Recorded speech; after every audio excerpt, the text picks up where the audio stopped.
በስመ አብ ወወልድ ወመንፈስ ቅዱስ አሐዱ አምላክ አሜን።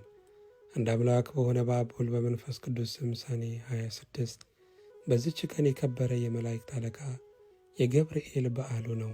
እንዲሁም ኔክሎን በሚባል አገር በፊዮም ገዳም ቤተ ክርስቲያኑ የተከበረችበት ነው። በውስጧም ከቤተ ክርስቲያኗ የጣራ እንጨት ብዙ ታምር ይገለጽ ነበረ። ጽጋብ በሚሆንባት በዚያች ዓመት ውሃ ይንጠፈጠፋል። ረሃብ ከሆነ ግን ላብ እንኳ አይታይም ነበረ። የዚህ የከበረ የመላእክት አለቃ ገብርኤል ታምራቶቹ ብዙ ናቸው። እግዚአብሔር ምስጋና ይሁን።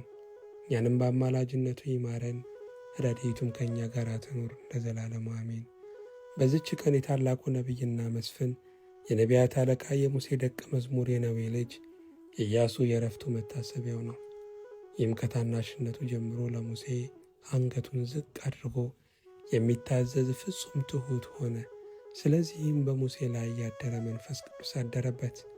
ነቢዩ ሙሴም ካረፈ በኋላ በእግዚአብሔር ትእዛዝ የእስራኤልን ሕዝብ ተረከባቸው። እግዚአብሔርም ኢያሱን እንዲህ አለው፣ ከሙሴ ጋር እንደኖርሁ ከአንተም ጋር እኖራለሁ። ጽና፣ በርታ። ለባለሟሌ ሙሴ ያዘዝኩትን ሕጌን ጠብቅ፣ ከእርሱም ፈቀቅ አትበል። ሕጉንም ትጠብቀውና በእሱም ትጸና ዘንድ በውስጡም የተጻፈውንም ታደርገው ዘንድ በቀንም በሌሊትም አንደበትን ማንበብን አያቋርጥ። የኢያሱም ልቡ ጸና፣ ሰላዮችንም ወደ ኢያሪኮ ላከ። አገሪቱንም አይተው ሲመለሱ የኢያሪኮ ሰዎች አዩአቸው። ሰላዮቹም እንደሆኑ አውቀው ተከተሏቸው። እነርሱም ረሃብ በሚሏት አመንዝራ ሴት ዘንድ ተሸሸጉ። እርሷም ሰወረቻቸው። እነርሱም በሚመጡ ጊዜ ከቤተሰቦቿና ከዘመዶቿ ጋር እንደሚያድኗት ቃል ገቡላት። በደህናም ሸኘቻቸው። ከዚህ በኋላ ኢያሱ ሕዝቡን ሁሉ የዮርዳኖስንም ወንዝ አሻገረ። ካህናቱ የእግዚአብሔርን ታቦተ ሕግ ተሸክመው በዮርዳኖስ ወንዝ መካከል ቆመው የእስራኤል ሕዝብ ሁሉ እስከሚሻገሩ ድረስ የወንዙን ውሃ እግዚአብሔር እንደ ግድግዳ አቁሞት ነበርና። ከዚህም በኋላ ደግሞ በግንብ የተከበበች ኢያሪኮን 7 ቀን ዞራት። ከእርሱም ጋር የልዑል ታቦተ ሕጉ ነበረች። ቅጽሮቿንም አፈረሰ። በውስጧም የሚኖሩ አሕዛብን ሁሉ ከንጉሷ ጋር ገደለ፣ ሁሉንም አጠፋቸው። አሕዛብም ሁሉ የእስራኤልን ልጆች ፈሯቸው። ከመፍራታቸውም ጽናት የተነሳ የገባውን ሰዎች ተንኮል አደረጉ። ስንቃቸውንም ሰንቀውና አዘጋጅተው መጥቶ አሮጌ አቁማዶቻቸውንም ያረጁና የተቀደዱ የተጠቀሙም የወይን ርዋቶችን በትከሻቸው ተሸከሙ። ጫማቸውም ያረጀና የተተበተበ ነበረ። ልብሳቸውም በላያቸው ያረጀ ነበረ። ለስንቅም የያዙት እንጀራ የደረቀና የሻገተ ነበረ። ወደ ኢያሱና ወደ እስራኤል ወደ ገልገላ መጥተው እኛ ከሩቅ አገር መጥተናል፣ አሁንም ለእኛ ማሉልን አሏቸው። የእስራኤልም ልጆች ኤዊያውያንን ከእናንተ ጋር እንዴት መሐላን እንማማላለን? አሁንም በአቅራቢያችን ትኖሩ እንደሆነ ተጠንቀቁ አሏቸው። ኢያሱንም እኛ ከሩቅ አገር የመጣን ባሮች ነን አሉት። እርሱም ከወዴት ናችሁ? ከወዴትስ አገር መጣችሁ? አላቸው። እነርሱም እኛ ባሮች በፈጣሪ በእግዚአብሔር ስም እጅግ ከሩቅ አገር መጣን። በግብፃውያን ያደረገውን ሁሉ በዮርዳኖስም ማዶ በሚኖሩ በሁለቱ አሞሬውን ነገሥታትም ያደረገውን ሁሉ ሰምተን መጥተናል አሉት። የሀገራችን ሰዎች ሁሉና አለቆቻችን ለመንገድ ስንቅ ያዙ፣ ትቀበሏቸውም ዘንድ ሂዱ። እኛ ባሮቻችሁ ነን፣ አሁንም ለእኛ ማሉልን በሏቸው አሉት። እነሆ ወደ እናንተ እንመጣ ዘንድ ከቤታችን በወጣንበትም ቀን ይሄ እንጀራችን ትኩስ ነበረ። አሁን ግን ሻግቷል፣ ደርቋልም። ይህም የወይን ረዋት አዲስ አለ፣ በላንበት። አሁን ግን ተራቁቷል፣ አርጅቷል፣ ተቀዷል።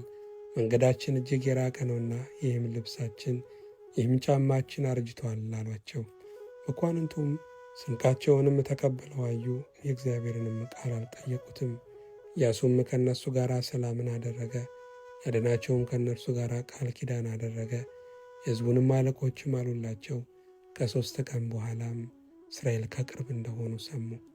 ኢያሱም በቅርብ እንደሆኑ በሰሙ ጊዜ በሽንገላ ለምን ወደ እኛ መጣችሁ? አሁንም ለእግዚአብሔር ቤትና ለእኛ ባሮች ትሆናላችሁ አላቸው። የአሞሬውንም ነገሥታትም የገባውን ሰዎች ሄደው ለእስራኤልና ለኢያሱ እንደተገዙ በሰሙ ጊዜ እነዚህ 5ቱ የኢየሩሳሌም ንጉሥ፣ የኬብሮን ንጉሥ፣ የኢያሪሞትም ንጉሥ፣ የሊኮሰው ንጉሥ የአዶላም ንጉሥ ተሰብስበው ዘመቱ። መጥተውም ገባዖንን ከበቧት፣ ሊዋጉም ጀመሩ። የገባዖን ሰዎችን በገልገላ ውስጥም ወደ እስራኤል ሰፈር ወደ ኢያሱ ልከው ባሮችህን ለመርዳት እጅ አትስነፍ፣ ከተራሮች ላይ የሚኖሩ የአሜሮን ነገሥታት ሁሉ ተሰብስበውብናልና ወደ እኛ መጥተህ እርዳን፣ ፈጥነህም አድነን አሉ። ኢያሱም ከገልገላ ወጣ፣ ሰልፈኞችም የሆኑ ሕዝብ ሁሉ ከእርሱ ጋር ነበሩ። እግዚአብሔርም ኢያሱን አለው፣ በእጅ ጥላቸዋለሁና በፊታቸውም አንድስ እንኳን የሚቀር የለምና አትፍሯቸው አለው። ኢያሱም ሲገሰግስ አድሮ ድንገት በሌሊት ደረሰባቸው። እግዚአብሔርም ከእስራኤል ፊት የተነሳ አስደነገጣቸው። ኢያሱም ብርቱ ጥፋትንም አጠፋቸው። ከእነርሱም ወደ ቤትሮን ቁልቁለትን በሸሹትም እግዚአብሔር የበረድ ድንጋይ ከሰማይ አውርዶ ጨረሳቸው። የእስራኤል ልጆች በጦራቸው ከገደሏቸው በድንጋይ በረዶ የሞቱ በዙ። ያን ጊዜም እግዚአብሔር አሞሪዮንን በእስራኤል ልጆች እጅ አሳልፈው በሰጣቸው ጊዜ ኢያሱ ፀሐይ በገባዖንም ጨረቃም በኤሎን ቆላ ትቁም ብሎ ከእግዚአብሔር ተነጋገረ። ፀሐይና ጨረቃም ቆሙ። ጠላቶችንም ሁሉንም አጠፋቸው፣ ከእነርሱም የቀረ የለም። ከዚህም በኋላ ለእስራኤል ልጆች ሁሉ ርስትንም አካፈላቸው። ያለ እውቀት በስህተት ሰው የገደለ በውስጡ ይማጸን ዘንድ 7 መማፀኛ ከተሞችን እግዚአብሔር እንዳዘዘው ሠራ። ዕድሜውም 120 በሆነው ጊዜ የእስራኤልን ልጆች ሰበሰባቸው። የኦሪትን ሕግ እንዲጠብቁ በአምልኮተ እግዚአብሔርም እንዲጸኑ ትእዛዞቹንም እንዳይተላለፉ አዘዛቸው።